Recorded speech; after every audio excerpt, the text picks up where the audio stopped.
Борис Петрович Пактың шығармашылық жолының бастауы Қазақстанның графикалық өнеріндегі алтын кезең деп аталып кеткен 1960 және 1980 жылдардың аралығына сай келеді. Бейнелеу өнерінде ұлттық стильдің қалыптасуына өлшеусіз үлес қосқан Евгений Сидоркин, Исатаев, Мақым Қисамидинов, Борис Пак сынды қылғалам шеберлері Қазақстанның графика өнерін бүкіл одақтық, одан кейін халықаралық деңгейге көтерді. Ал суретші Борис Пактың шығармашылығындағы айқын мәнер, кескін мен пішін мазмұнмен астасып, қайталанбас көркемдік пен тың ізденістермен ерекшеленетін. Оның сан қырлы дарын екендігін кез келген туындысынан көре аламыз. Борис Петрович Пак көрмеге қойған өзінің әрбір топтамасымен жоғарғы деңгейге көтеріліп отырды. Бұл әрдайым ағынан жарылу әрі тың жаңалық болып қабылданды. Суретшінің шығармашылығында кітапты безендіру ісі айшықты орын алады. Оның бір қатар тасқа салынған суреттері мен портреттері мінсіз шешімдермен жүзеге асқан.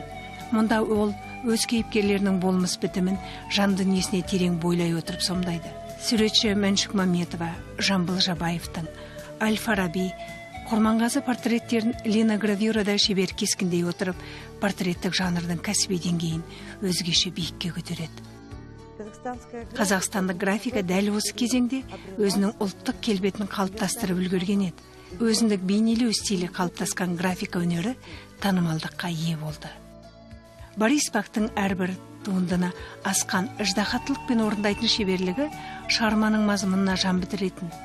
Оның сан қырлы дарын иесі екендігін әріптестері де бағалап мойындайтын еді.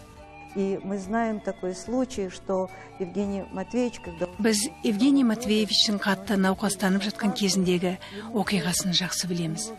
Бірақ ол өзі аяқтай алмайтын болғандықтан суретшіні арнайы шақырып, өзі салып үлгермеген тапсырыстарды басқа емес Борис Петровичке аяқтауын өтініп тапсырып кетеді.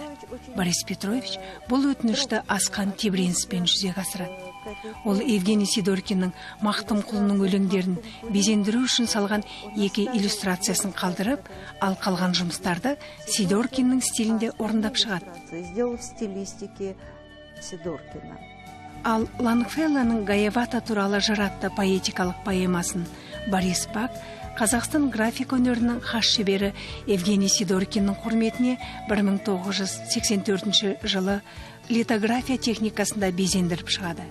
Суретші үнді тайпаларының бай фольклорлық туындысын айрықша ықшам, бедерлі бейнелеу тілімен, кейіпкерлерінің қимылын жарық пен көлеңкенің жарасымды үйлесімінде ерекше қозғалыс ырғағында суреттейді. Осы бір графикалық жұмыстар топтамасы өзінің асқан шеберлікпен орындалғандығымен таңғалдырады. Суретшінің кез келген линогравюрасын әрбір көрмеде ерекше қырынан көреміз. Жарық басқа да техникалық құралдар оны ерекшелендіріп жібереді. Ал суретші жырға қосқан Қазақстанның табиғатын, ондағы адамдарды өзгеше образда, жаңа композицияда көргендей әсер аламыз. Суретші Борис Пактың орасан зор мұрасы өз өмір сүрген заманның мән мағынасын тереңірек түсініп, сезінуге мүмкіндік береді. Ол өзінің шығармашылығымен Қазақстанның график өнерін өзгеше биікке көтере отырып, ұлттық өнердің асыл қазынасын қайталанбас туындылармен байытып келеді.